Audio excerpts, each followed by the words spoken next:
Hello guys, welcome to our channel medical study. कैसे हैं आप सब लोग? उम्मीद है सब अच्छे होंगे। तो आज अपन शुरुआत करने जा रहे हैं ओबीजी के एक टॉपिक, बर्थ कंट्रोल मेथड, जो कि न सिर्फ स्टडी के लिए सही है बट अपने डेली रूटीन में भी काम आता है। तो अपन स्टार्ट करते हैं birth control method. Birth control method, इसके नाम से ही अपने को पता लग रहा है कि अपने को क्या करना है, बर्थ कंट्रोल करना है।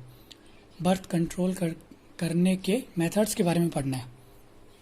तो ये ज़रूरी क्यों हुआ, वाई इट्स नीडेड? ये इसलिए नीडेड हुआ कि अपने को कई बार क्या होता है कि अपन लिव इन रिलेशनशिप में रहते हैं, तो अब भी अपने को कोई भी बेबी रिक्वायर्ड नहीं होता है। तो पहला पॉइंट आ गया अपना, to avoid unwanted pregnancy. Okay, to avoid unwanted pregnancy. और अपने को अगर स्पेस रखना हो बच्चों के बीच में, तो इसके लिए भी यूज किया जाता है, to bring gap and space between childrens. And another is to prevent STD. STD, what is STD? STD means sexual transmitted disease. ऐसी डिजीज जो कि सेक्स के कारण फैलती है, लाइक HIV हो गया, एड्स हो गया, ये सब। अब मेथड्स के बारे में पढ़ते हैं कि मेथड्स कौन कौन से होते हैं। सबसे पहला जो टाइप आता है इसका, वो होता है स्पेसिंग मेथड, और दूसरा है इसका टर्मिनल मेथड। स्पेसिंग मेथड में अपना, स्पेसिंग मेथड जो होता है टेम्पररी मेथड होता है। इसमें बहुत से कॉन्ट्रासेप्टिव मेथड्स यूज किए जाते हैं जो कि किस में हेल्प करते हैं, prevention of pregnancy, prevention of STD and spacing of pregnancy. Okay, तो ये मेथड जो है 3 टाइप में डिवाइड होता है। First, non hormonal method. Second, intra uterine. Third, hormonal method. तो नाम से ही एक बार अपन थोड़ा सा रिवाइज मार लेते हैं कि नॉन हार्मोनल मेथड क्या होता है। जैसे नेचुरल, फिजिकल और केमिकल। नेचुरल का मतलब नेचर की चीज़ें, मतलब कोई भी मैन मेड डिवाइसेस, कोई भी आर्टिफिशियल डिवाइसेस इसमें यूज नहीं होगी। Okay, chemical method means chemicals के द्वारा प्रेगनेंसी को प्रिवेंट करना, बच्चों के बीच में स्पेस देना, या फिर एसटीडी को प्रिवेंट करना। इसमें एसटीडी को प्रिवेंट करने के चांसेस थोड़े कम रहते हैं, क्योंकि ये केमिकल्स क्या करते हैं, स्पर्म को मारते हैं। And another is physical. Physical में अपना क्या क्या इंक्लूड किया जाता है, जैसे अपने नॉर्मली अपन यूज करते हैं, कॉन्डोम्स हो गए, डायफ्राम्स हो गई, ये सब इसमें इंक्लूड करे जाते हैं। दूसरा अपना इंट्रा यूटेराइन। सब जानते हैं अपना, अपन यूट्रस को यूटेराइन के नाम से भी जानते हैं। तो इंट्रा यूटेराइन मतलब ये चीज़ें यूट्रस में लगाई जाती है, यूट्रस में प्लेस की जाती है प्रेगनेंसी को प्रिवेंट करने के लिए। इसमें अपना आता है copper T, Lippes loop. Mainly अपन इन दोनों को ही पढ़ते हैं। कोपस टी मेन है इसमें, लिपेस लूप भी ठीक ठीक यूज हो जाता है but not widely used. Okay, another is hormonal pills. Hormonal में पिल्स आएंगी। पिल्स का मतलब अपन साफ जाहिर करते हैं कि कोई भी orally taken pill, like oral pills. Oral pills में जैसे अपन अनवांटेड 72 लेते हैं, Mala D, Mala N and depot formulation. तो अपन ने अभी तक पढ़ा क्लासिफिकेशन। अब अपन पढ़ते हैं नॉन हार्मोनल मेथड, जिसमें अपना पहला टाइप है नेचुरल बैरियर का। ओके, नेचुरल बैरियर नाम मैंने नाम से स्पष्ट कर दिया था। जो भी नेचर की चीज़ें होगी उसमें कोई भी मैन मेड डिवाइसेज यूज नहीं होंगी। ओके, तो पहला नेचुरल बैरियर में अपना आता है कोइटस इंटरप्टस। कोइटस इंटरप्टस, इसका क्या मतलब है? कोइटस यानी सेक्स करना, इंटरप्टस यानी विड्रॉल करना। तो ये क्या कहलाता है? एक विड्रॉल मेथड कहलाता है। इसमें क्या होता है कि पेनिस को विड्रॉल कर लिया जाता है, वेजाइना से विड्रॉल कर लिया जाता है बिफोर इजाकुलेशन। मतलब इंटरकोर्स चल रहा है उसके बीच में जब इजाकुलेशन होने वाला होता है तो पेनिस को विड्रॉल कर लिया जाता है। इस वे में क्या हुआ कि सीमन जो था अपन ने उसको वेजाइना में जाने से प्रिवेंट कर दिया, रोक दिया। क्योंकि अगर सीमन नहीं जाएगा तो फर्टिलाइजेशन होगा नहीं, फर्टिलाइजेशन नहीं होगा मतलब अपन ने प्रेगनेंसी को प्रिवेंट कर दिया। नाउ इसके अपन एडवांटेज देख लेते हैं। एडवांटेज में अपना पहला आता है इसका नो कॉस्ट। मीन्स अपन ने कोई भी डिवाइसेस में यूज़ नहीं करी है तो मतलब कोई कॉस्ट नहीं है इसकी। Okay, not require any device, मैंने बताया था आपको कोई भी मैन मेड डिवाइसेज यूज़ नहीं होंगी तो not require any devices. Another is self control can be effective. अगर किसी बंदे में सेल्फ कंट्रोल है तो ये इफेक्टिव मेथड साबित हो सकता है। बट अगर सेल्फ कंट्रोल नहीं है तो ये फेल भी हो सकता है, ये इसका डिसएडवांटेज होता है। Another disadvantage is pre ejaculatory fluid. अपन जानते हैं कि इजाकुलेशन होने से पहले, स्पर्म के निकलने से पहले कुछ प्री इजाकुलेटरी फ्लूइड अपने पेनिस से आउट होता है। तो उसमें क्या होता है कि कुछ बुक्स में ऐसा रेफर किया गया है कि उसमें स्पर्म्स होते हैं, कुछ बुक्स में ऐसा रेफर किया गया है उसमें डेड स्पर्म्स होते हैं। पर अगर अपन नॉर्मली 1 to 2% चांस लें तो स्पर्म्स प्रेजेंट हो सकते हैं, दैट कैन कॉज प्रेगनेंसी। तो माइनर चांस है, बहुत ही ज़्यादा माइनर चांस है इसकी, बट ये एक डिसएडवांटेज भी है इसका। अनदर डिसएडवांटेज अगर लिखना चाहे तो मैं लिख देता हूँ, do not prevent STD. Okay, अपन कोई डिवाइसेज यूज़ नहीं कर रहे, कोई भी मैन मेड डिवाइसेज डायरेक्टली अपन इंटरकोर्स कर रहे हैं तो अपन से एसटीडी से प्रिवेंट नहीं हो सकती, ये प्रिवेंट नहीं कर सकता एसटीडी को। Now another point is safe period. Safe period क्या है? देखो, पहले अपन ने पढ़ा कोइटस इंटरप्टस जिसमें पेनिस विड्रॉन कर लिया जाता है वेजाइना से। ओके, दूसरा है सेफ पीरियड। अपन जानते हैं कि मेंस्ट्रुअल साइकिल जो होता है ये कितने टाइम का होता है, 28 to 35 डेज का होता है। ओके, नॉर्मली अपन 30 डेज लेके इसको चलते हैं। तो ये मेथड जो होता है किस पे बेस्ड होता है? First ovulation and another is menstrual cycle. We know that 28 to 35 days is a cycle for menstrual. Then मैंने राइट कर दिया 1 to 30। तो जो मैंने सर्कल में लगाया है ये वाले 1 to 11, these are the safe period. Okay, and 12 to 18 days are unsafe period. Why? Question बनता है कि ये सब सेफ पीरियड क्यों है और ये जो डेज है 12 to 18 ये अनसेफ क्यों है? क्योंकि बिटवीन दैट 12 to 18 ओवुलेशन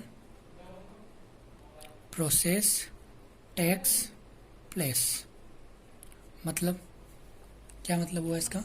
इसका मतलब हुआ कि इन दिनों में ओवम जो है ओवेरी से रिलीज होता है।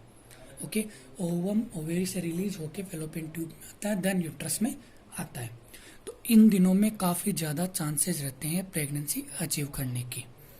ओके, मेनली जो ओवुलेशन होता है वो 13 को एंड 14 को, इन दोनों को होता है। इन दोनों डेट में एक को होता है, बट अपना रहन, ये इस पे डिपेंड करता है कि अपन कैसी डाइट लेते हैं, कैसा अपना रहन सहन है, house environment and another things. Okay, बहुत से फैक्टर्स होते हैं इसके। तो अपन नॉर्मली अपन जो बुक्स में पढ़ते हैं वो 1 to 11 safe period and 19 to 30 are also safe period, but 12 to 18 days are unsafe period. Okay, hope you will understand it. Now normal menstrual cycle में ओवम जो रिलीज होता है वो 12 से 18 डेज में ही होता है। नॉर्मल मेंस्ट्रुअल साइकिल मतलब जिसके menstrual cycle 30 to 31 month after आ ही जाते हैं, मतलब डेट टू डेट चल रहे हैं। ओके, ये अपना हो गया सेफ पीरियड। अब इसके बाद में अपन आते हैं एक और नेचुरल मेथड अपना लैक्टेशनल एमनोरिया। लैक्टेशन एमनोरिया का मतलब अपन समझते हैं लैक्टेशन यानी जो मदर ब्रेस्ट फीडिंग करा रही है, जो मदर ब्रेस्ट फीडिंग करा रही है उसमें बहुत ही लेस देन चांसेस रहते हैं प्रेगनेंसी अचीव करने के लिए, क्योंकि जब कोई भी मदर ब्रेस्ट फीडिंग कराती है तो उसके 6 मंथ्स तक मेंस्ट्रुअल साइकिल्स होते हैं वो एब्सेंट रहते हैं, यानी वो मेंस्ट्रुअल साइकिल अचीव नहीं करती है। तो उसके चांसेस अपन मानते हैं कि बहुत ही लेस देन 2% होता है। कईयों में हॉर्मोन्स की वजह से ओवम रिलीज हो जाए तो हो जाए, but there are no many chances. Okay, failure rate जो होता है इसका 1 to 10% है।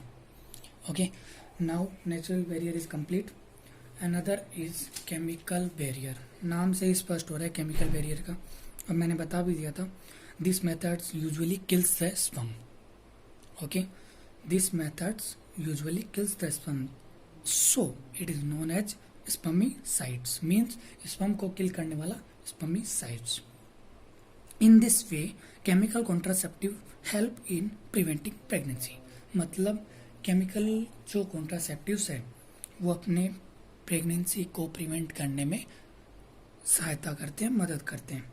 कुछ मैं केमिकल मेथड्स लिख रहा हूँ, कुछ के ब्रांड नेम्स हैं, जैसे क्रीम्स जो अपन यूज करते हैं, डेल्फिन नाम करके आती है डेल्फिन नाम करके क्रीम्स, जेली में कोरोमैक्स और वॉलपर पेस्ट, फॉर्म में क्लोरामिन टी एंड टैबलेट में टूडे।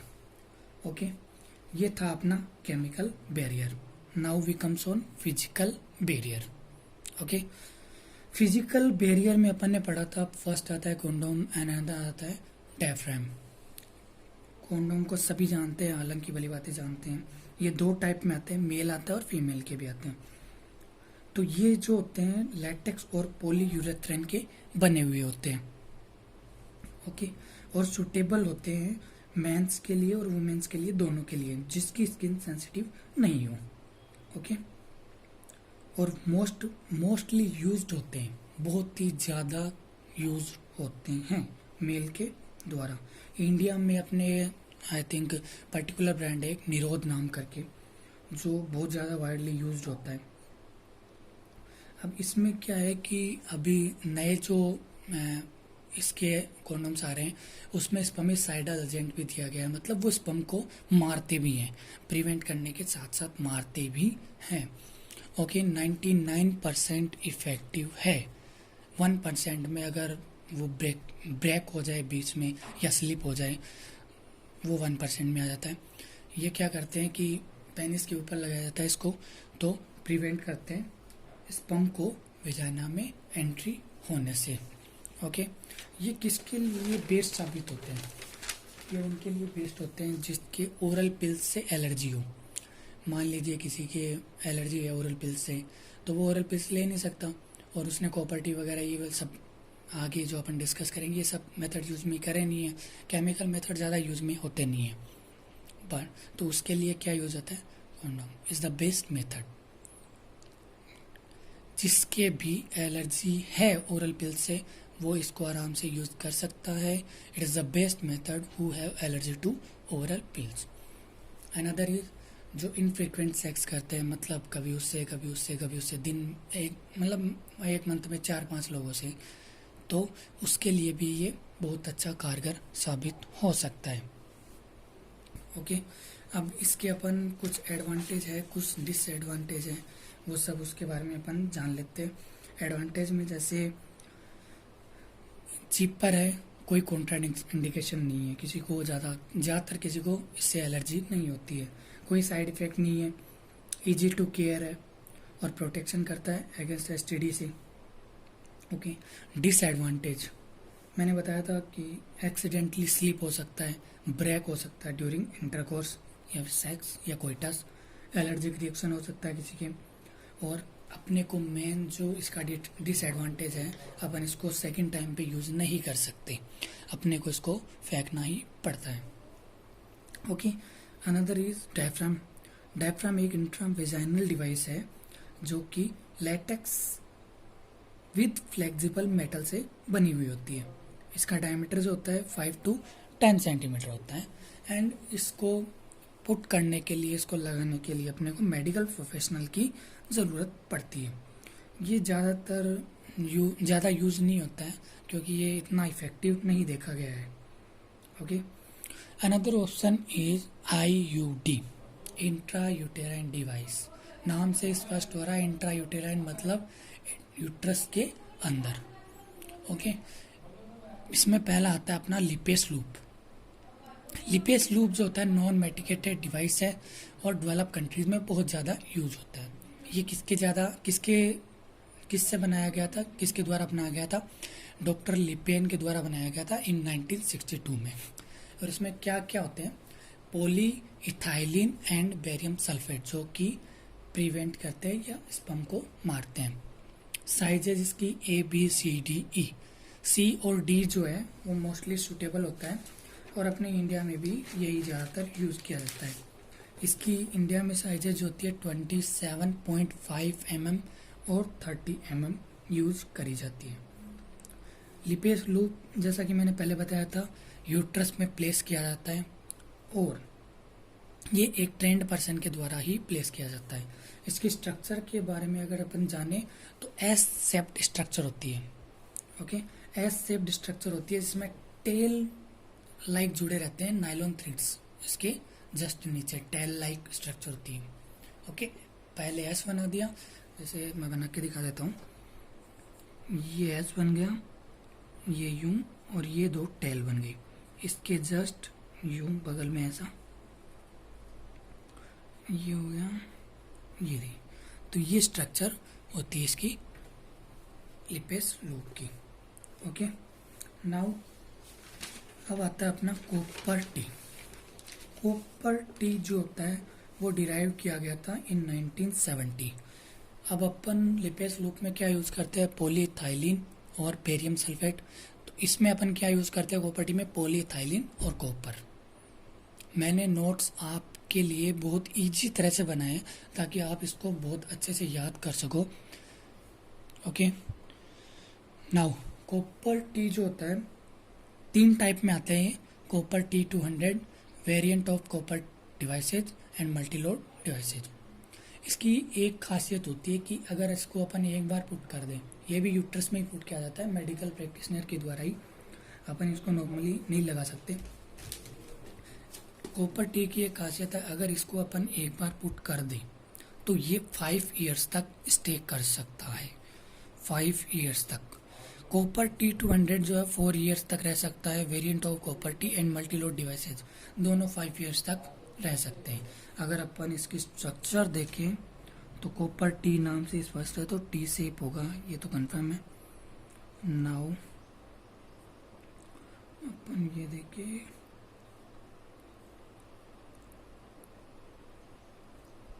ये इसकी स्ट्रक्चर होती है। ओके, ये इसकी स्ट्रक्चर होती है। इसमें यहाँ क्या लगे होते हैं? Copper wire. ओके, तो 3 टाइप के होते हैं copper T200, variant of copper devices and Multiload devices. अब अपना जो नेक्स्ट आता है वो है अपना हार्मोनल। हार्मोनल मतलब ओरल पिल्स। हार्मोनल में अपना पहला क्या आता है? Oral pills. ओरल पिल्स का मतलब है अपन जो ओरली पिल्स लेते हैं उससे। अब इसमें आता है ओरली पिल्स जो होता है अपना पहला कंबाइंड पिल्स होते हैं। कंबाइंड पिल्स में ये सब कंबाइंड पिल्स है क्योंकि दोनों एक साथ दी जाती है। ओके, माला डी और माला एन दोनों कंबाइंड पिल्स हैं। अब माला डी में क्या क्या होते हैं? पहला होता है डी नोरगेस्ट्रोल 1.0 mg। ओके, दूसरा आता है इथाइनिल ओइगेस्ट्रोडिल 0.03 mg। माला एन में भी इथाइनिल वाला सेम है। नॉर्थाइस्ट्रोन एसीटेट 0.50 mg, ये अनदर इंक्लूड किया जाता है। ये क्या आता है कि 28 टैबलेट्स का पैकेट आता है जिसमें 21 जो होती है वाइट होती है और 7 जो होती है ब्राउन कलर की होती है और जो कि आयरन के लिए दी जाती है मेनली। क्योंकि इसको लेना कैसे? अब लेना ऐसे है कि अपन ने पहले बात करी थी, किसी के मान लो मेंस्ट्रुअल साइकिल 1 तारीख को आ रहा है तो 1 to 5 तक उसके मेंस्ट्रुअल साइकिल रहेगा, तो 5th डे से स्टार्टिंग करनी है। मतलब 5 तारीख को उसको लेना स्टार्ट कर देना है pills before going to bed. सोने से जाने से पहले उसको एक पिल्स डेली लेनी है, बट रेगुलर लेना पड़ेगा। अगर आपने एक भी मिस कर दी तो ये प्रेगनेंसी को प्रिवेंट नहीं कर पाएगा। ओके, दूसरा आता है अपना इमरजेंसी पिल। इमरजेंसी पिल मतलब इमरजेंसी के टाइम पे ही यूज करना है। इसमें पहला आता है अपना अनवांटेड 72। अनवांटेड 72 एक ब्रांड आती है, ओके, जिसको अपने को 72 आवर्स में देना पड़ता है। जितना जल्दी अपन देते हैं उतना अच्छा ये इफेक्ट दिखाता है। जैसे अगर अपन ने 24 आवर्स में दी तो ये 99% इफेक्टिव है, 48 आवर्स में दी तो 95% इफेक्टिव है। ये सब बुक्स के अकॉर्डिंग है, बट ये 72 आवर्स में भी अच्छा इफेक्ट कर जाता है। Okay, first thing, it's not used in regular practice. Guys, do not use in regular practice because the failure rate, because it have more side effects. Okay, और इसका फेलियर रेट जो होता है वो लेस देन 1% होता है। Now default formulation की बात करते हैं तो default formulation long acting contraceptive methods होते हैं, जैसे इंजेक्टेबल होता है। इसमें क्या होता है, Depo Provera and NET EN यानी नोस्ट्रिल का इंजेक्शन लगाया जाता है 3 मंथ में एक बार। ये ज़्यादा वाइडली यूज नहीं होता है। ओके, नाउ अपना आता है टर्मिनल मेथड। स्पेसिंग मेथड जो था टेम्पररी मेथड था। Okay, terminal method permanent method है। Okay, I will note down that permanent method. Okay, permanent method है। इसमें पहला आता है अपना वेजेक्टोमी। वेजेक्टोमी क्या है, स्टरलाइजेशन ऑफ मेल्स। इसमें क्या होता है, माइनर ऑपरेशन होता है जो कि 15 to 20 मिनट्स होते हैं। इसमें क्या है कि 2 कट लगाए जाते हैं स्क्रोटम पे, उसके बाद इसको क्या किया जाता है, लिगेट यानी बांध दिया जाता है, फोल्ड कर दिया जाता है और सुचर कर दिया जाता है। ओके, कुछ नहीं है, 15 to 20 मिनट्स का माइनर ऑपरेशन है। एडवांटेज क्या है इसके, 100% effective, 100% is effective. Operation very simple and minor और परमानेंट प्रोटेक्शन देता है अगेंस्ट अनवांटेड प्रेगनेंसी। ओके, इसके कोई साइड इफेक्ट्स नहीं देखे गए हैं। अनदर अपना जो मेथड आता है वो है अपना ट्यूबेक्टोमी। ट्यूबेक्टोमी क्या है, ट्यूबेक्टोमी अपन पढ़ते हैं, अपन ने वेजेक्टोमी पढ़ा, वेजेक्टोमी जो कि स्टरलाइजेशन मेल था, ट्यूबेक्टोमी वैसे ही स्टरलाइजेशन फीमेल है। अब इसमें क्या होता है कि फैलोपियन ट्यूब के कुछ पार्ट यानी स्मॉल पार्ट को रिसेक्टिंग किया जाता है और उसको बांध दिया जाता है, जिससे क्या होता है कि ओवरी से ओवम रिलीज तो होगा, फैलोपियन ट्यूब तक आएगा, पर वो आगे नहीं जा पाएगा, फैलोपियन ट्यूब के आगे वाले पार्ट में नहीं जा पाएगा। जैसे अपन देखते हैं कि अगर अपन स्ट्रक्चर देखें, जैसे ये अपना फैलोपियन ट्यूब है। ओके, ये फैलोपियन ट्यूब है, तो यहाँ ओवेरी जुड़ी रहती है। यहाँ मान लीजिए ओवेरी जुड़ी है, स्ट्रक्चर थोड़ा सही नहीं बना है, ये ओवेरीज हैं दोनों। यहाँ से एग रिलीज हुआ तो यहाँ पे अपन कट लगा देंगे और उसको रेगेट कर देंगे, तो ओवम रिलीज नहीं हो पाता है। ओके, वो यूट्रस में नहीं जा पाता है। नाउ इसका एडवांटेज अपन देख लेते हैं कि 100% इफेक्टिव है। वही एडवांटेज अपन लिख सकते हैं जो कि अपन ने मेल्स में लिखा था। 100% इफेक्टिव है और परमानेंट प्रोटेक्शन देता है और कोई साइड इफेक्ट नहीं है। So guys, thank you so much for watching this. अगर आपको इसके अलावा कोई क्वेरीज हो बर्थ कंट्रोल मेथड में तो आप कमेंट करके मेरे को बता सकते हैं। साथ ही वो भी बता सकते हैं कि आपको नेक्स्ट वीडियो किस टॉपिक पे चाहिए। Okay, thank you so much. I hope आपको अच्छी तरह से समझ में आया होगा। Thank you.